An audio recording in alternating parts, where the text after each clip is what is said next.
Hello guys, it's me Red David Dinosaur, and today with another GTA Online video. Since all the cars from the Criminal Enterprises DLC got released, I decided to just make a rank to the worst to the best car and just talk about them meanwhile as well, like my opinions about them and or anything to add and to justify the ranks. So with that explanation, also keep in mind that is my list, is my opinion. That could change between you guys. So just keep it respectful in the comment section. That's all I have to say. So with that out of the way, let's start. In rank 16, we have the Dinka Pastule, really boring car. I don't have anything else to say about that car. In number 15, we have the Brioso 300 wide body. The Brioso 300 is a really nice car to have, especially if you like the design of it. And I'm a big fan of the original Brioso 300, since I like the Fiat 600, the original one. The wide body just ruins completely the line of the original Brioso and makes it look stupid. And yeah, it has a lot of customization. Yeah, it's the fastest compact car. I get it, but I don't know. I don't like it. I don't like how the line is ruined. In number 14, we have the classe Draugur. The Draugur is a really interesting car. I like how it handles in off-road, and it looks like a really badass off-road truck. But the fact is actually it looks really good in an off-road scenario. Like, if you are just on the desert, just going around and trashing that truck into the mountains in Mount Chiliad or something like that. That's when it looks really cool and it's useful. But you're gonna stay in the city most of the time, and that car looks really dumb, and it is really unnecessary in those areas, and it looks stupid in the city. So it's a car that only fits in one ambientation, and is basically out of the city, and that's it. And even that, you prefer keeping some other trashing other cars than the Draugur. So number 14 for that. For number 13 is the BF Weevil Custom. For me, the Weevil Custom is like, yeah, it looks interesting, and I like the whole thing about that has a lot of customization. That is a really ultra modified Weevil or Volkswagen Beetle. It's cool, but at the same time, it has more of a feeling of off-roader than an actual hot rod in some way, and even looks like a cut content car from Arena War. So for me, the Weevil Custom has a lot of conflict of identity. And sure, it's a nice car, and it has, and as I said, it has a lot of customization. But I don't know. I don't find it. It's a car that looks like hot content. Sure, it has a lot of Mad Max inspiration into it, but I don't know. But at the same time, it doesn't look that. It's not that great. In number 12, we have the car that got released this Tuesday, the Sentinel Custom Wide Body. I like my BMW M3s, especially the classic ones. That's why I have two Sentinel Customs. But the wide body is not that it makes it look stupid like the Brioso 300. No, it's actually makes it look it doesn't look bad, but there is some parts that looks like over the top. There is it's gonna sound stupid of me, but it looks like too much customization for the BMW M3, and some parts in the front just makes it look really it doesn't makes it look really odd. In the promotion, they look like they show this car that have this different front of the original Sentinel, and I don't know, it makes it look stupid. So that's my whole argument on that. The Bravado Greenwood is in the 11th place. And it's in an 11th place because it has the usefulness of the money tech, and that's it. Like the Greenwood is an interesting car. It's more of a, something that if you like classic American sedans, and also for the fact that car is a really legendary name that is basically Sweet's car from GTA San Andreas, but the car doesn't look remotely near to the car from GTA San Andreas. Also, the fact that this car is rumored to be cut content from the Cops and Crooks update that will be released like back then, but got cut out because there is a lot of political reasons behind. So that's why I'm not going to explain them, of course. So that's pretty much it for the Bravado Greenwood. The Corsita, the Lamparati, is is in 10th place. Really an interesting supercar.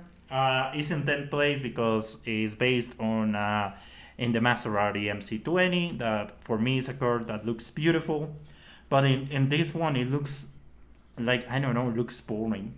For me, it looks boring. Yeah, it has some customization on it, but it's not that fast. It looks boring.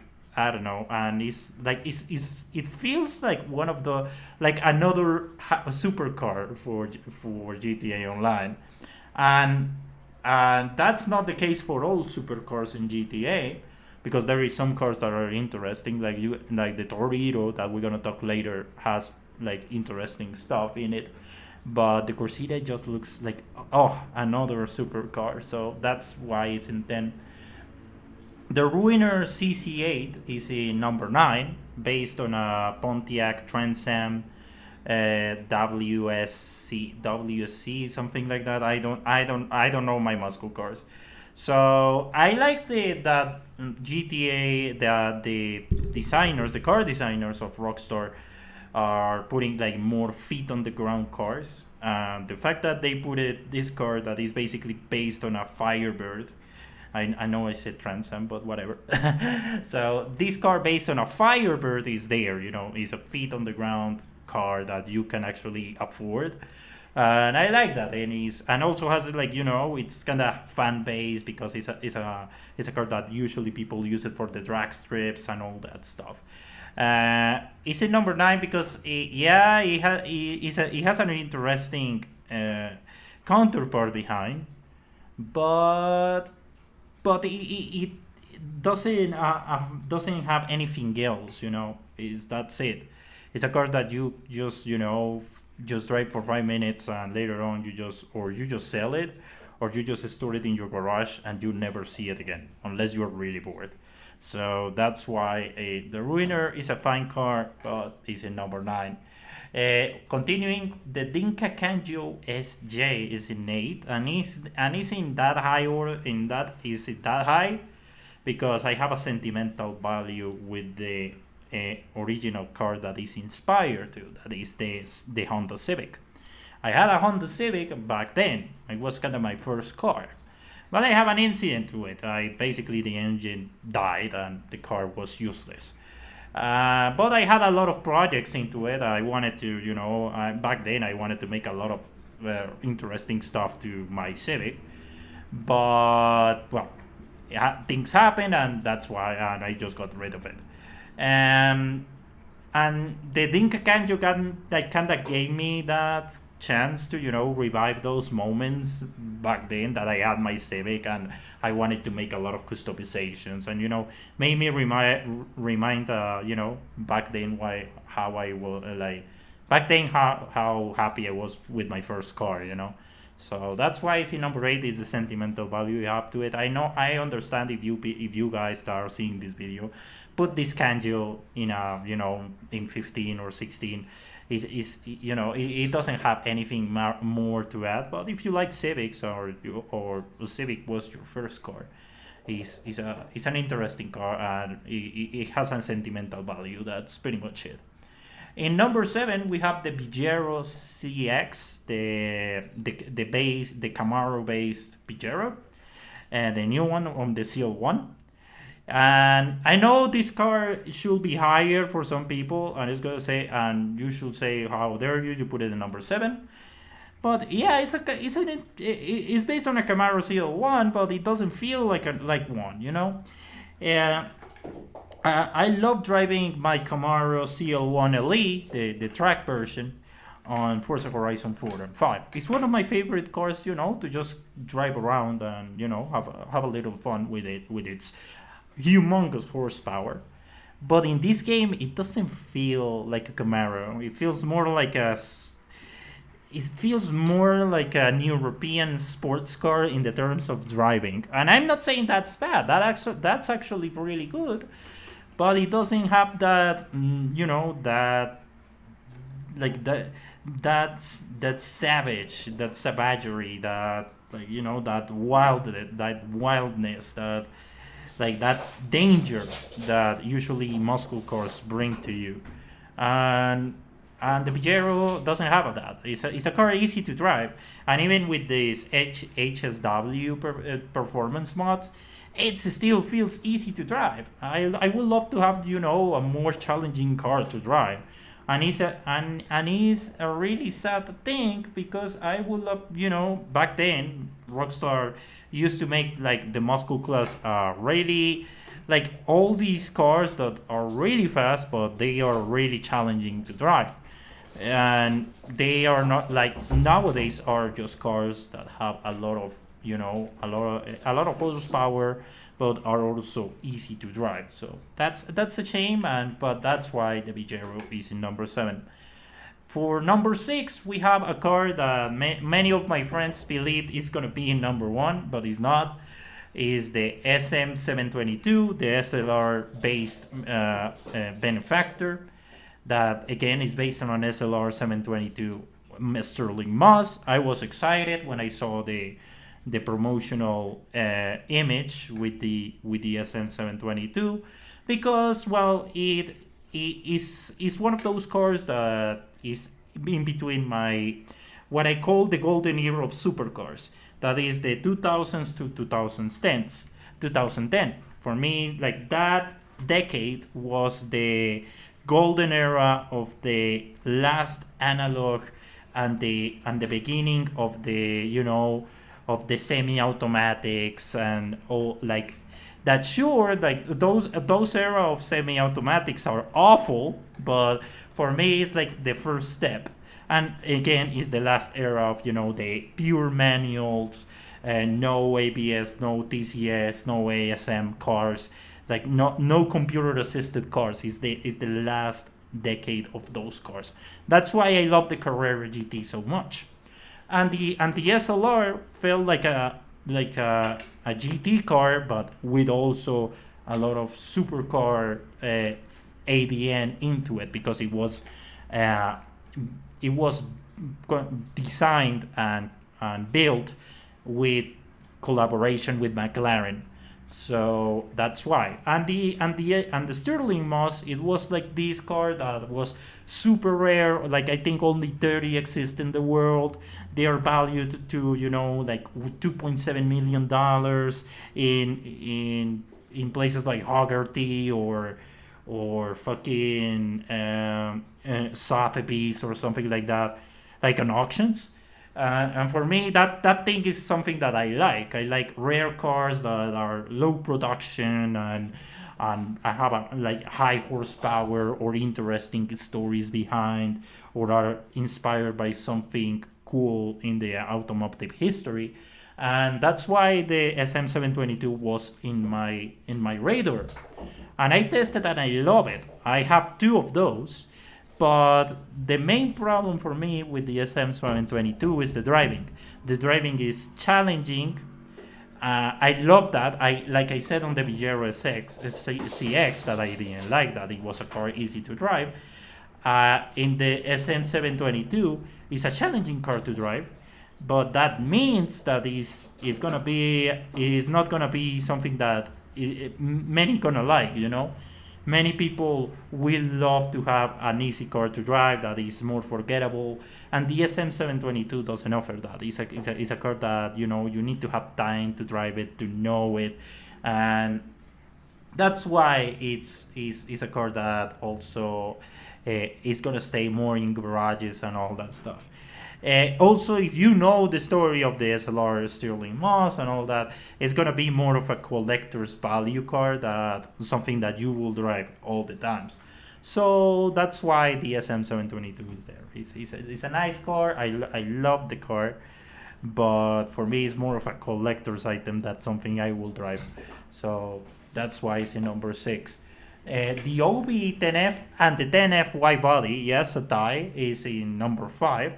For me, two incredible, like the variant and the original cars are the same, equally the same, really cool cars that, Audi R8s are amazing. For me, are masterpieces of engineering, as usual of German cars. Like, it's not surprising. With an amazing power plant that is the V10 from Lamborghini. Not, let's forget about the V8, the first generation R8s with the V8 TSFI that no one cares. But the V10 Lamborghini is it's a masterpiece. It's a great engine, and it's a shame that Rockstar didn't give us a proper V10 sound for the OB10F. Like that also could add to the Tempesta, but that's on a video for another day. But those cars looks amazing. The 10F looks amazing. It's an amazing car to have. And the styling is great. It feels like when you see it, you kind of relation it to an R8. And for me, and that's basically the car design looking forward for GTA. That looks like more and more and more to make it look more like the car that is inspired to. And it's amazing. They based in the last R8 that looks fantastic, so that's a big plus. The wide body it just adds more flavor to an amazing car already. I have two 10F wide bodies that I made the bumper delete and to make it look like a twin turbo, super aggressive modified car. And I love that. I love my 10F normal. I also have it in my CEO garage. That is more of a museum for supercars than anything else. And my wide bodies are more for my daily use, but amazing cars, and I absolutely love them. So that's in my top 5. And the Omnis EGT is in number 4. It's the first EV from Omnis in the game, based on a really cool EV, the Audi e-tron GT. And I will say, as much as the car looks odd styling wise, it's a really useful car. And not for me, because I play only in invite only or public lobbies, basically, or invite only or friend only lobbies. Basically, I play by myself or with friends. But the Omni CGT is a car that you should actually drive if you are in a public lobby, if you are actually into PvP, if you are into all that into all that stuff. Why? Because it's a car that has a lot of protections thanks to the Imani technology. That that the car can be locked on, and that the car offers a lot of armor and all that good stuff. My friend Riley actually did a short review about the Omni CGT, focused on this PvP scenario.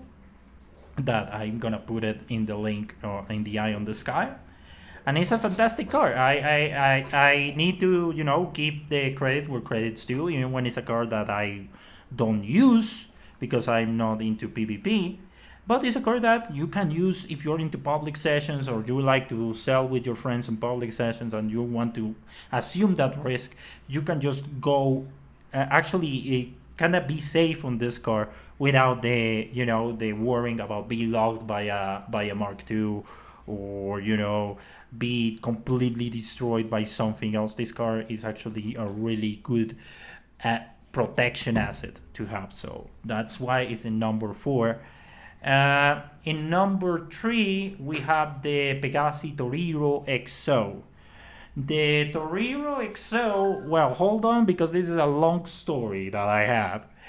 The Toriro XO, when I saw it first, it was one of those cars that when I saw it, it was like, oh, I'm gonna hate this car. This car looks disgusting. Why? Because it was based on the Lamborghini Countach, the LPI 800-4, and back then, when I saw it first on Geneva, the original car, the Lamborghini, it was like, this is not a Countach. This looks disgusting. There is so many problems with the design. This is basically the whole argument. It doesn't look like the Countach I knew. Like I basically knew the Countach with the 25 anniversary one, the one with the white fenders and the big wing. That's like the car that the Countach I knew. And for me, it was the new Countach didn't have all these things and many more stuff, like for example the pop-up headlights and all that. It's like I didn't like it, and it's like, fuck this car. And that GT and that Rockstar took this car as an inspiration, was like, yeah, fuck this car. But until you know, and until you actually own one, or you have a friend to actually test drive, that lets you test drive his Toriro XO, you kinda know more the details and how Rockstar actually managed to surpass the original design of the Countach, so of the new Countach, not the old one. So let me get straight. Like, the Toriro XO actually manages to fix many of the problems that the original new Countach has. Like, the new Countach doesn't have pop-up headlights, and it's a justified reason, because all the safety laws that are out there. The Toriro XO actually has pop-up headlights and they really make it look modern. Like, they don't work like an RX-7. But they are like they drop, like, for example, the pop-up headlights of an XJ220, that they are just like something that just fall, like the piece that covers the lights falls off into and basically shows the lights, and for me, and that's the same design of the Toriro XO. Basically, the cover drops off and shows the lights. And for me, it's a pretty clever design, because when you are not using the lights, the covers will go up, and the car just gets its original design from the new Countach LPI.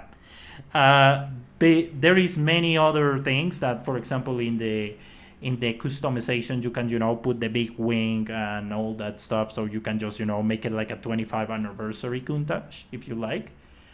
But the whole design is a mix between the old Toriro and the original Countach. So it's basically this retro design well done. And at the same time, at the back, that the original Countach has the most problems, because it basically, the back, it was stolen from a Lamborghini Sian.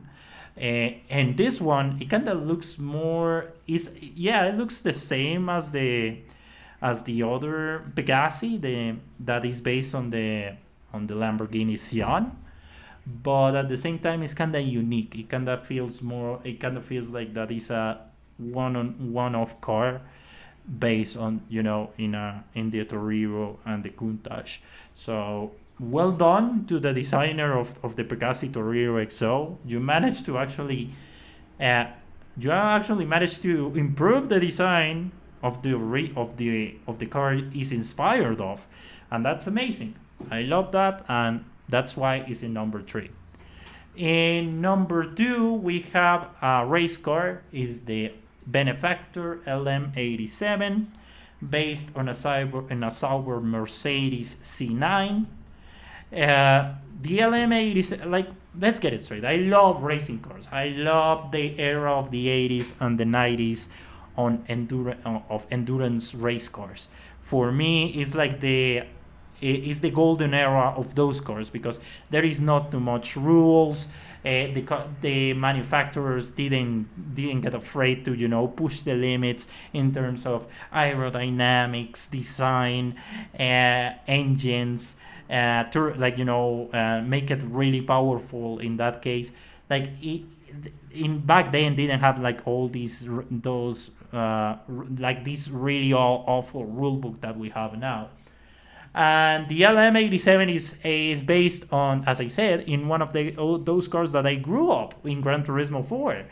I drove a lot the Sauber Mercedes C9. It was one of those cars that I use a lot on the more challenging championships on Gran Turismo 4.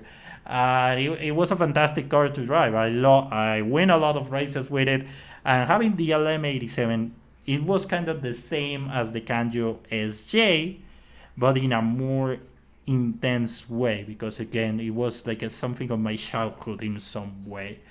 And the fact that actually Rockstar managed to do a homage to the Sauber C9, putting the same library inspired on the Sauber, is fantastic. And the fact that you can make your own little C9 on GTA is great, and I really respect that. And making me remember my childhood is something that I really appreciate, and that's why the LM87 is in second place. I know that the car doesn't have too much use besides racetrack and all that, or show off, but it is what it is.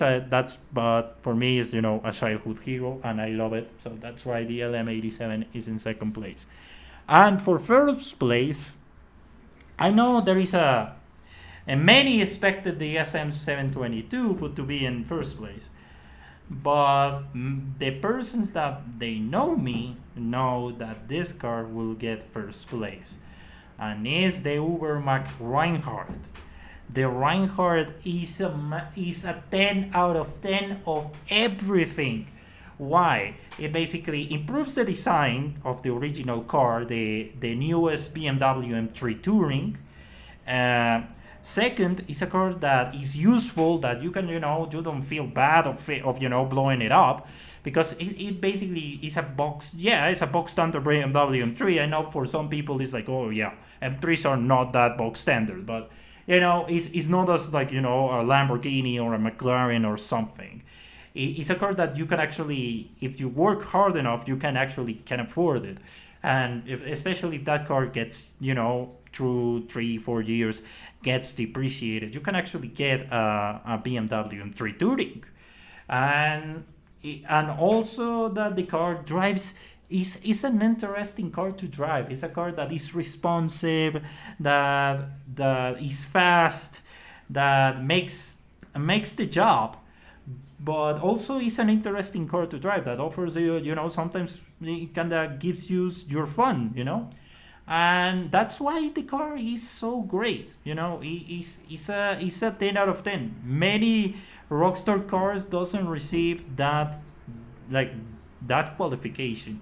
It's a car that looks great, a car that drives fantastic, and that improves the original inspiration. Is an amazing feat. And the Reinhardt actually managed to do it. I have 2 of those, and I love to drive them all the time. And I don't feel guilty, to scratch them or blow them up in an accident or something.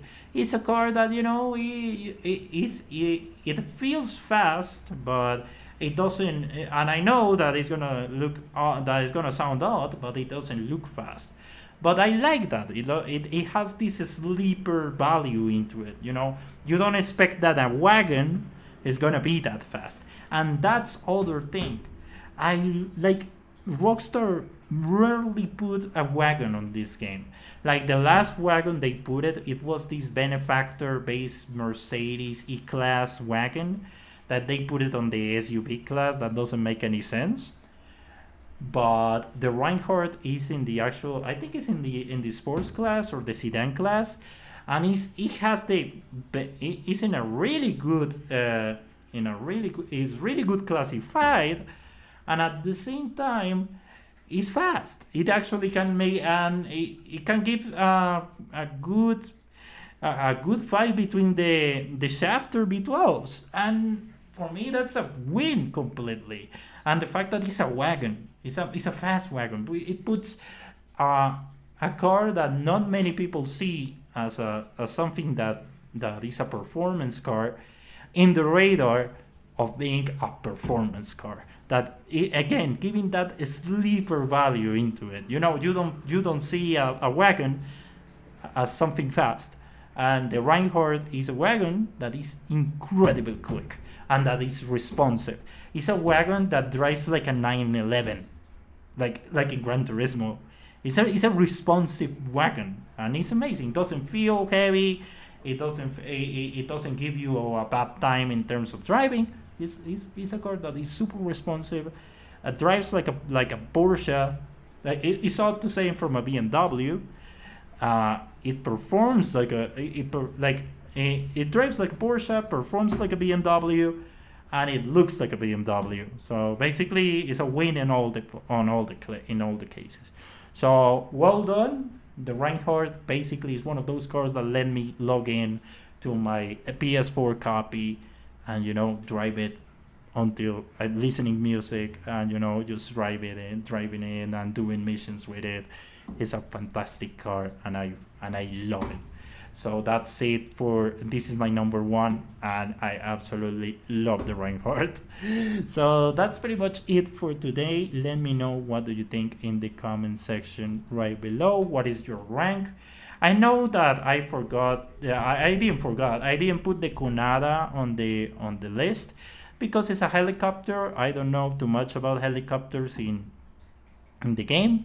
I'm gonna leave you with my good friend Riley Blackfox video about the Conada and reviewing it. I think she knows more about that field than me, so that's why I put it.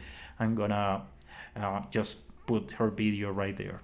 So that's pretty much it for today. Thank you very much for watching. Again, let me know what do you think. What is your ranking in the comment section right below? What is your favorite car? What is your least favorite car? Let me know what do you think about it on the whole comment section. If you like what you saw, you are more than welcome to subscribe. Hit that notification button right below. We have a lot of car content from GTA to Forza Horizon, Gran Turismo, all those good games. So that's pretty much it for today. Thank you very much, and see you on the next one. Goodbye.